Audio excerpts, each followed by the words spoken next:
언제나 우리에게 복 주길 원하시는 우리 주님의 은총과 평화가 오늘도 예배하는 모든 성도님들 가운데 임하시게 되기를 간절히 빕니다. 인생을 걸어가면서 때로는 잃어버리고 싶지 않은데 뭔가를 소중한 것을 잃어버릴 때가 있습니다. 그 잃어버린 것에 대한 어떤 애를 태우고 애태움이 있었던 그런 기억들이 아마 한두 가지 정도는 있으실 텐데요. 작게는 비 오는 날 우산 가지고 나갔다가 지하철이나 버스에 우산 놔두고 잃어버릴 때가 있죠. 또 이거 도대체 어디서 잃어버릴지라고 생각한 그 카드와 현금이 들어있는 지갑을 잃어버릴 때가 있고, 또 열심히 일을 하시다가 건강을 잃어버릴 때가 있기도 합니다.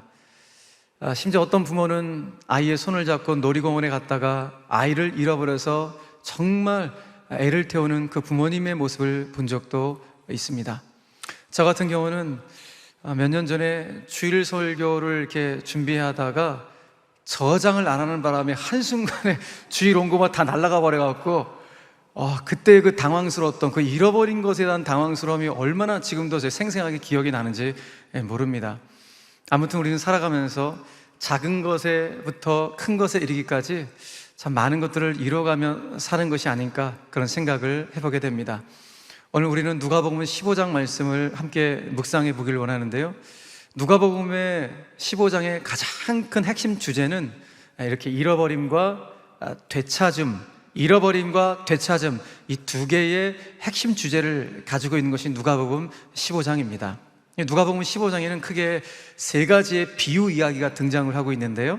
첫 번째는 양이 100마리가 있는데 99마리의 양을 들판에 놔두고 잃어버린 한 마리 양을 찾아가는 목자의 이야기가 첫 번째 나오고 있고, 두 번째는 10개의 동전이 있는데 그 10드라크마 중에서 한 드라크마, 하나의 동전을 잃어버린 그 여인의 애타는 그 마음의 이야기가 나오고 있고, 마지막 세 번째는 우리가 너무 잘 아는 어떤 아들이 아버지의 소유를 일부를 가져다가 세상으로 나가 허랑방탕하게 살다가 거지 신세로 다시 돌아온 그 아들을 따뜻하게 품어내는 아버지의 이야기가 기록되어 있습니다. 이렇게 목자의 이야기, 여인의 이야기, 아버지의 이야기가 누가복음 15장에 기록되어 있는데, 이 세 가지 이야기를 관통하고 있는 핵심 주제가 바로 잃어버림과 되찾음이라는 핵심 주제입니다.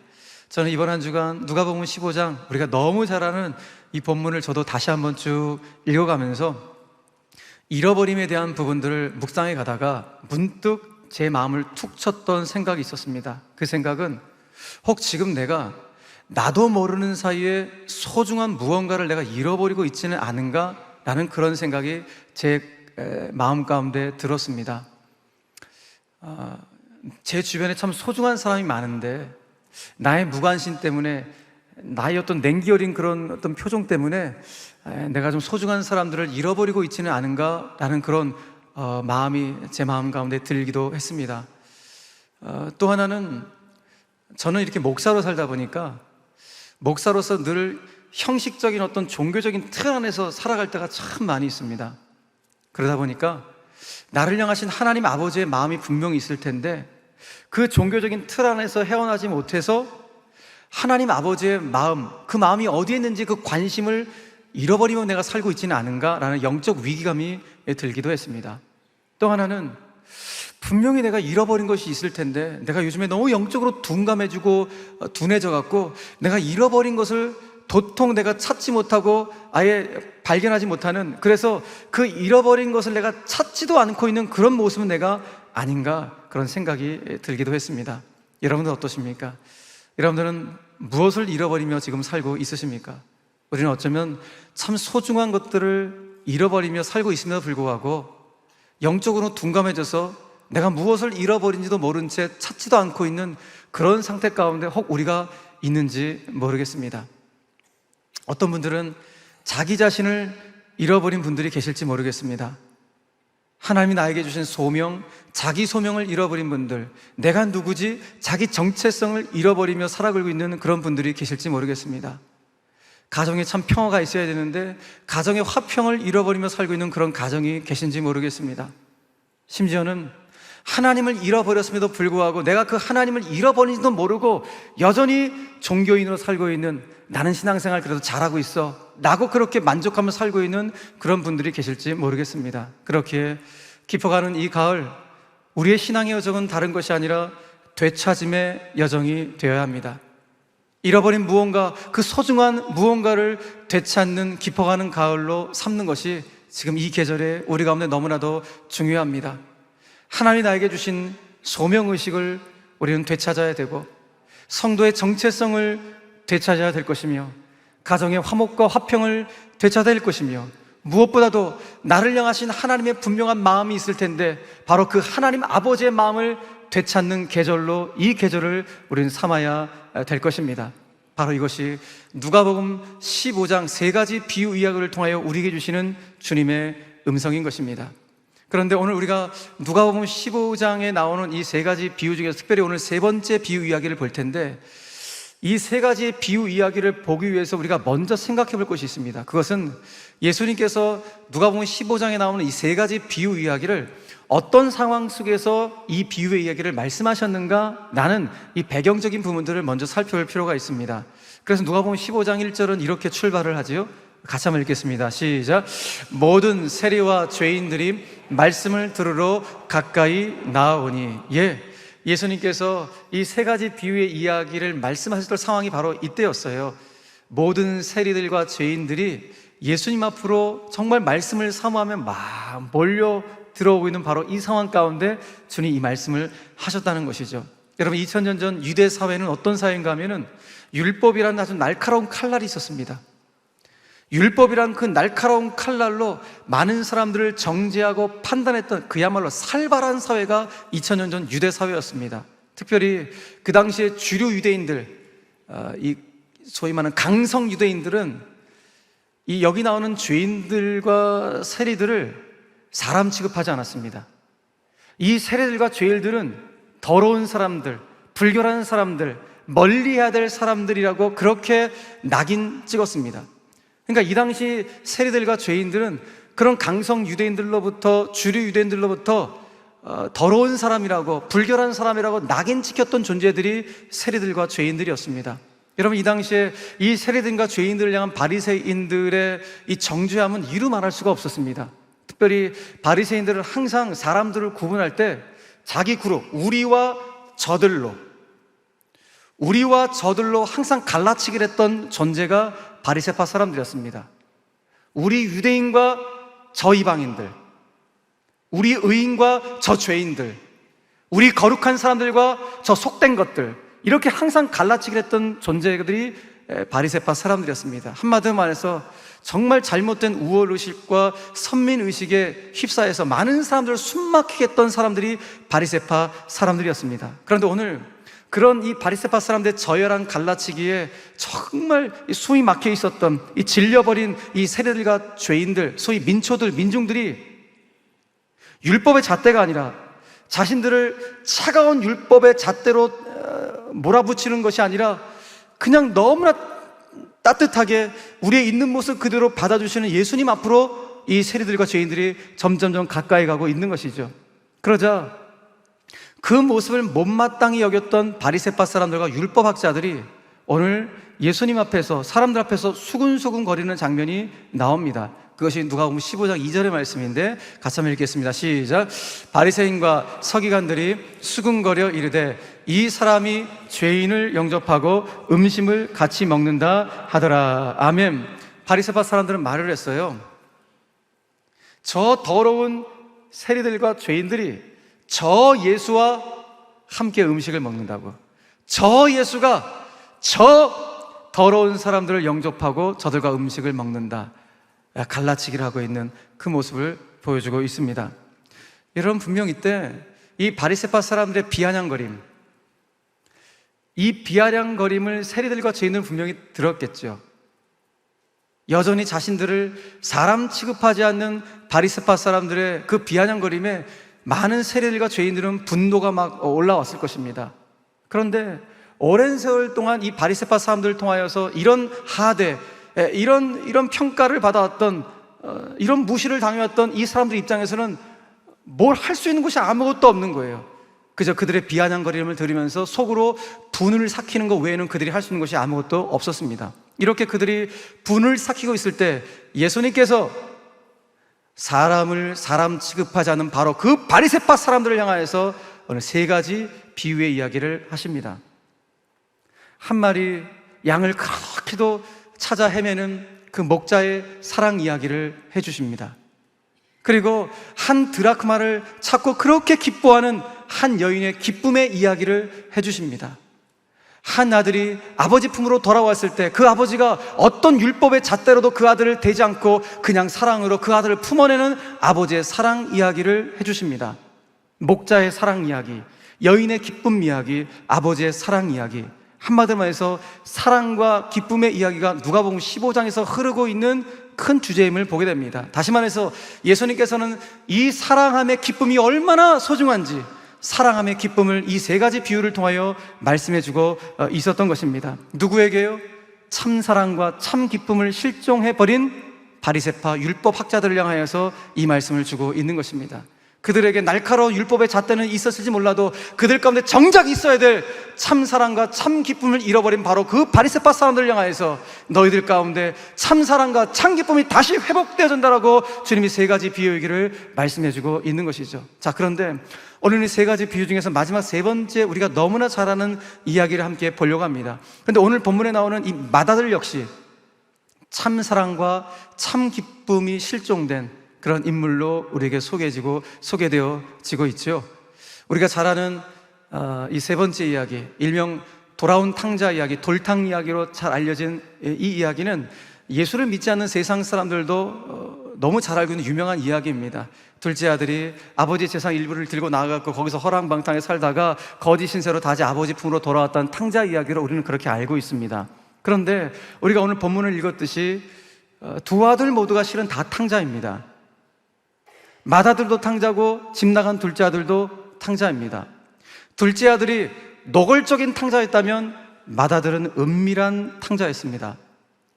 둘째 아들이 아버지의 공간을 떠나 아버지의 품을 떠났던 탕자였다면 맏아들은 아버지와 한 집에서 공간 안에서 있었지만은 몸은 있었지만 그 마음은 심적으로 항상 아버지 품을 떠나기를 원했던 탕자가 맏아들이었습니다.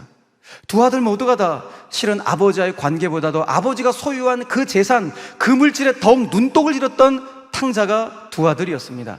그렇게 이 세 번째 이야기는 다른 것이 아니라 이 두 아들 모두가 다 아버지의 집으로 귀향을 해야 된다. 다시 말해서 아버지의 마음속으로 아버지가 원하는 그 마음 깊은 곳으로 돌아와야 된다는 것을 말씀하는 것이 세 번째 비유의 이야기인 것입니다. 그런데 이 세 번째 이야기가 참 흥미로운 것은 우리가 잘 알듯이 둘째 아들이 집 나갔다고요. 그 둘째 아들이 집 나간 것으로 시작한 이 이야기가 마지막은 맏아들로 마무리가 되어집니다. 그러니까 이 세 번째 비유의 이야기 포커스는 둘째 아들에 있는 것이 아니라 실은 맏아들에 있는 이야기인 것입니다. 그도 그럴 것이 오늘 이 세 가지의 비유 이야기를 누구한테 주신다고요? 바리새파 사람들, 율법 학자들에게 주고 있기 때문에 그렇습니다. 그러므로 이 맏아들이 보여주는 인물은 어떤 인물을 우리 가운데 보여주고 있는 것입니까? 제도적인 틀 안에서, 어떤 종교의 제도적인 틀 안에서 지나치게 열심을 다하지만은 그 열심 속에서 어떠한 기쁨과 평강도 누리지 못하고 그 기쁨과 평강을 다 상실한 채 그저 종교인으로 살고 있는 어떤 신앙인의 민낯, 그것을 대표적으로 보여주는 인물이 맏아들입니다. 이렇게 종교라는 큰 틀 안에서는 내가 열심히 헌신하고 봉사 다 하는데 그 봉사와 헌신과 열심 안에서 어떤 기쁨과 평강과 희락의 영도 차지하지 못하고 그걸 다 잃어버린 상태에서 나는 그래도 열심을 당하니까 내 신앙 잘하는 거야, 그렇게 만족하며 살아가는 정말 껍데기만 신앙 있는 그런 종교인의 모습을 이 맏아들이 너무나도 적나라하게 보여주고 있는 것입니다. 여러분, 오늘 주목할 것은 아버지가 이 맏아들에게 말씀하는 거예요. 뭐라고 말씀합니까? 오늘 보면 31절 말씀 같이 한번 읽어볼까요? 31절 말씀 시작. 아버지가 이르되 예, 너는 항상 나와 함께 있으니. 아버지가 맏아들이 말하는 거예요. 야, 너는 항상 나와 함께 있지 않니? 여러분, 이 말씀 안에 맏아들을 향한 아버지의 두 가지 마음이 있어요. 하나는 맏아들 보니까 너무 안타까운 거예요. 그 안타까운 마음 하나가 있고, 또 하나는 이 맏아들을 너무너무 사랑하는 아버지의 절절한 사랑의 마음이 이 요 짧은 요 말에 들어가 있는 것이죠. 아버지 안타까운 마음, 절절한 마음. 먼저 안타까우면 어떤 게 안타깝겠습니까? 이 녀석이 나하고 늘 한 공간 안에서 한 집안에서 같이 있지만은 늘 마음적으로 나를 떠나려고 하는, 나를 위해서 일하는 것 같지만은 실은 그 모든 마음의 중심은 내가 가지고 있는 소유, 그 재산에 눈독을 들이고 있는 이 아들의 이 모습에 아버지가 너무 안타까워하고 있는 것입니다. 그도 그럴 것이, 이 맏아들은 자기 동생처럼 대놓고 드러내지 않았어요. 아버지한테 돈 달라고, 아버지 재산의 일부를 달라고 그렇게 대놓고 말을 하지 않았지만은 여전히 그의 속마음 가운데는 아버지의 모든 재산은 이후에 다 내 것이 될 거야. 아버지의 어떤 관계보다도, 친밀한 관계보다도 아버지가 가지고 있는 그 재산에 눈독을 들이고 있습니다. 그렇기 때문에 아버지 앞에서 열심히 일을 하는 거예요. 그래서 이 맏아들의 열심만 따져본다면 맏아들의 열심을 따라갈 수가 없어요. 지나치게 열심히 해요. 그러나 그 열심 안에는 욕망이 숨겨져 있습니다. 그가 겉으로는 아버지를 위해서 열심히 일한다고 하지만 실은 아버지의 마음과는 전혀 관계가 없는 자기 성취, 자기 만족, 자기 성취의 열심을 그가 보여주고 있는 것입니다. 사랑하는 성도 여러분, 여러분 오늘 맏아들의 모습을 보면서 무엇을 느끼십니까? 저는 개인적으로 이 맏아들의 모습을 보면서 소름이 끼쳤습니다. 왜냐하면 제 안에 불쑥불쑥 이 맏아들의 욕망이 제 안에도 있는 것이 발견되기 때문입니다. 하나님을 이용해, 교회를 이용해 뭔가 내 안에 있는 인간적인 욕망을 성취하고 싶어하는 그런 맏아들의 욕망이 제 안에 있다는 사실을 발견하고 너무 소스라치게 놀랄 때가 얼마나 많은지 모릅니다. 지금은 고인이 되셨지만 한국교회 정말 성자와 같이 한국교회를 이끌어셨던 부산의 수영록교회 원로 목사님이셨던 고 정필도 목사님 계십니다. 이분이 예전에 많은 후배들 목사들 가운데 강연을 하시면서 이런 말씀하신 적이 있었어요. 이분은 정말 기도를 많이 하시는 분으로 한국교회 가장 유명한 어르신이었는데 이분이 그러시는 거예요. 내가 기도를 쉬지 않는 이유가 있어. 내가 기도를 쉬지 않는 이유는 다른 것이 아니라 내 욕망과 싸우기 위해서야. 내 욕망과 싸우기 위해서 나는 기도해 라고 말을 해요. 그러니까 목사님의 이 말씀 안에는 무엇이 들어가 있습니까? 그러니까 목사님도 당신 안에 불쑥불쑥 튀어나오는 하나님이 없어도 목회가 가능할 수 있겠다는 그 교만과 싸우기 위해서, 이런 큰 목회를 통해서 나를 자꾸 드러내고 싶은 그 욕망, 그 성취를 받고 드러내고 싶어하는 그 욕망과 싸우기 위해서 나는 쉬지 않고 기도해 라는 의미였던 것이죠. 그러니까 목사님은 아셨던 겁니다. 하나님의 마음과 관계없는 자기 성취의 목회, 하나님의 마음과 관계없는 자기 만족의 목회는 하나님이 경멸하신다는 사실을 너무 잘 알았기 때문에 나는 쉬지 않고 기도해, 그 이유는 내 욕망과 싸우기 위해서야 라고 말씀을 하셨던 것이죠. 바로 오늘 본문에 나오는 맏아들의 모습이 바로 이것이었습니다. 이 맏아들은 하나님의 마음과, 아니 아버지의 마음과, 자기 아버지겠죠, 자기 아버지의 마음과는 전혀 관계없는 열심을 합니다. 그저 아버지가 가지고 있는 그 재산, 그 소유 언젠간 내 것이 될 텐데 내가 아버지한테 잘 보여서 열심을 다해서 그 재산을 내가 다 소유해야 돼. 이 마음이 이 맏아들 가운데 충만했던 것이죠. 그래서 열심을 내도 그 열심의 목적이 소유에, 아버지의 소유에 있었으니 맏아들의 열심을 어떻게 우리가 바라봐야 되겠습니까? 이 맏아들의 자기 성취에 집착이 어느 정도로 강했는가? 맏아들은 자기 동생이 거짓골로 다시 돌아오는데 전혀 기뻐하지 않습니다. 죽다 살아왔는데 전혀 기뻐하지 않습니다. 왜일까요? 얘가 들어와서 이제 아버지의 재산을 내가, 얘가 또 반으로 2대1로 2분의 1, 2분의 1 반반씩 나눠야 되니까 계산기가 두드러지는 것입니다. 전혀 안 기쁜 거예요. 내가 다 독식할 수 있었는데 얘가 돌아오는 바람에 아버지의 재산을 내가 반반씩 나눠야 되니까. 그러니까 돌아온 그 동생은 자기 입장에서는 무슨 존재예요? 자기 성취를 방해하는 장애물 이상도 이하도 아닌 그런 존재. 그것이 바로 돌아온 동생에 대한 맏아들의 입장이었던 것입니다. 그래서일까요? 결국 맏아들에게 남은 것은 분노뿐이었습니다. 오늘 본문 28절은 맏아들의 모습을 이렇게 말을 합니다. 그가 노하여, 맏아들이 노하죠. 분노하여 들어가고자 하지 아니하고는 어디에? 아버지가 차려놓은 잔치상에 들어가지 아니하려고 하니 아버지가 아니다, 다시 들어와라 라고 권면을 하는 장면을 보여줍니다. 여러분, 아버지가 둘째 아들이 돌아온 것이 너무너무 기쁜 거예요. 너무너무 기뻐갖고 큰 잔치를 벌였습니다. 그리고 맏아들을 향해서 야, 너도 동생 왔으니 같이 기쁨으로 이 잔치장에 참여를 하자라고 아버지가 권면합니다. 그런데 맏아들은 참여를 하지 않을 뿐더러 오히려 분노를 합니다. 아버지! 제가 아버지를 위해서, 아버지 집을 위해서 얼마나 열심을 내서 섬겼는데, 아니 저한테는 단 한 번도 이런 잔치상을 차려본 적이 없으면서, 아니 제가 뭐라고 쟤한테 이런 잔치상을 차려줍니까? 쟤는 아버지 집을 위해서 한 것 아무것도 없습니다. 아니 제가 뭔데 쟤를 위해서 이 돈을 들어가면서 이런 잔치상을 왜 차립니까? 분노가 막 부글부글 끓어오기 시작합니다. 정말 지금 맏아들은 지금 아버지의 마음이, 아버지의 진짜 기쁨이 어디에 있는지 전혀 모르고 있는 그 모습을 우리에게 보여주고 있는 것이죠. 그래서 억울한 거예요. 아버지한테 너무 섭섭한 거예요. 왜 쟤를 위해서? 나는 이렇게 열심히 했는데, 나한테 단 한 번도 이런 잔치상 베풀어 준 적이 없는 아버지, 왜 나한테 이런 푸대접을 하시지? 섭섭함, 억울함, 푸대접, 이것이 분노로 치솟는 이 모습을 우리에게 보여주고 있는 것입니다. 그러다 보니까 점점점 갈수록 아버지의 관계 관심 없고, 아버지의 마음 관심 없고, 아버지가 갖고 있는 그 소유, 아버지만 돌아가시면 그 소유 다 내 것이야.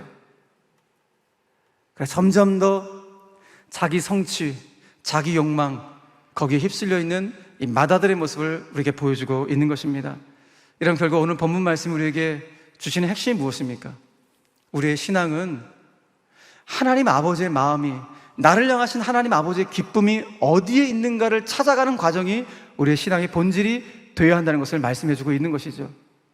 오늘 본문을 본다면은 진짜 이 본문에 나오는 아버지의 최고의 기쁨이 무엇입니까? 이 아버지의 진짜 마음은 어디에 있었습니까? 첫 번째, 이 아버지의 최고의 기쁨은 아버지를 등지고 떠나간 이 아들이 다시 돌아온 것, 너무 기쁜 거예요. 이 둘째 아들이 다시 나를 찾아온 것, 너무 기쁜 것입니다.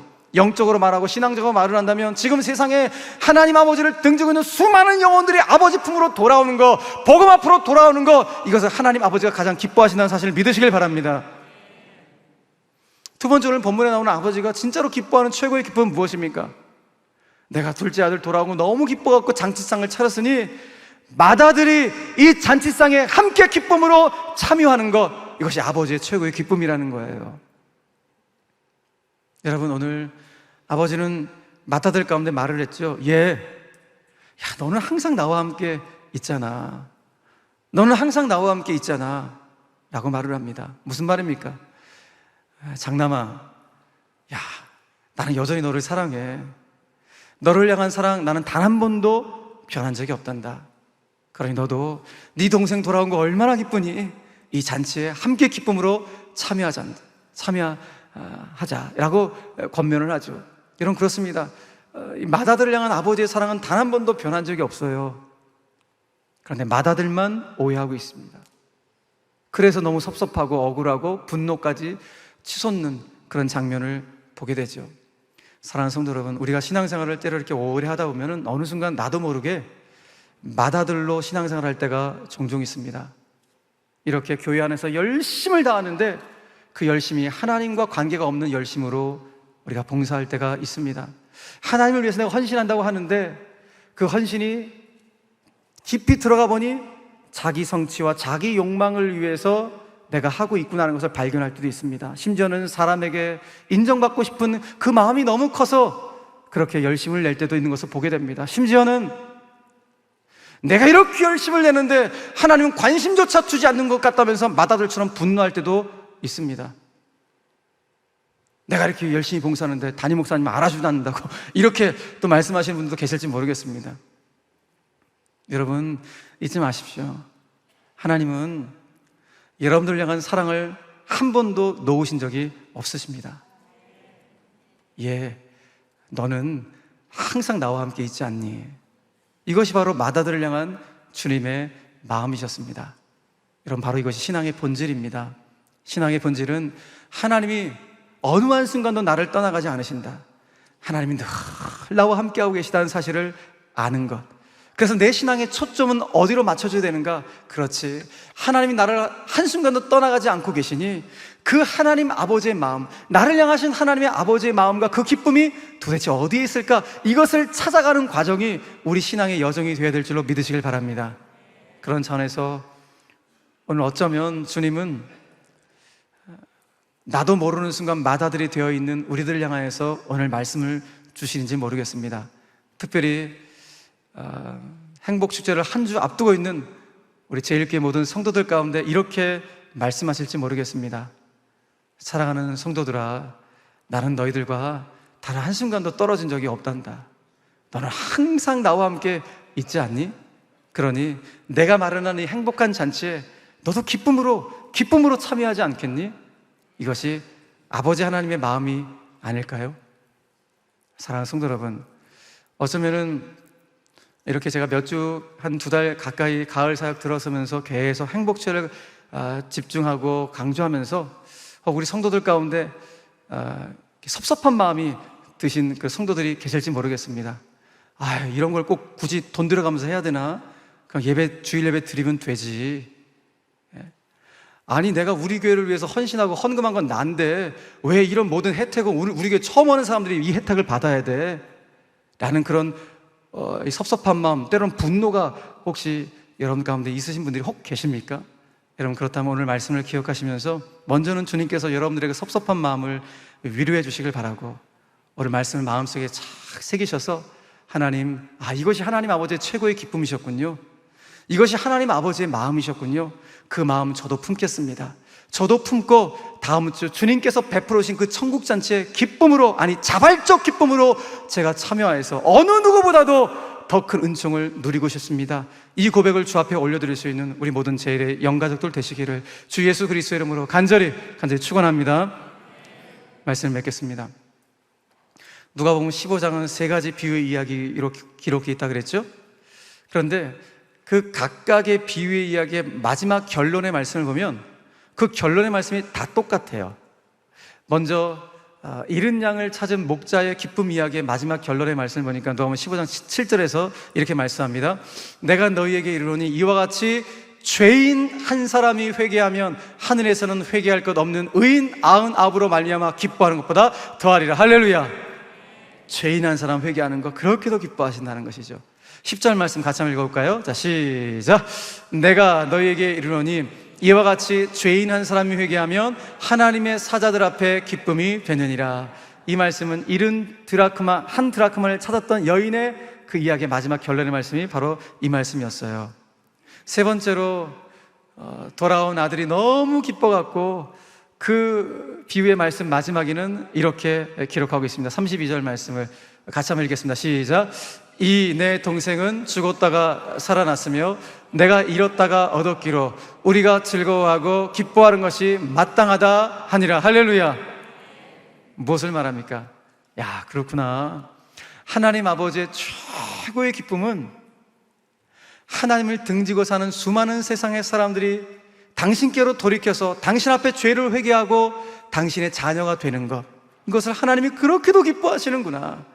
동시에 하나님의 형상을 쏙 빼닮은 성도의 최고의 기쁨 역시 잃어버린 영혼들이 주님 품으로 돌아오는 그 잔치상에서 함께 참여하며 함께 기쁨을 누리는 것, 이것이 바로 성도의 최고의 기쁨이구나 라는 걸 말씀하고 있다는 것입니다.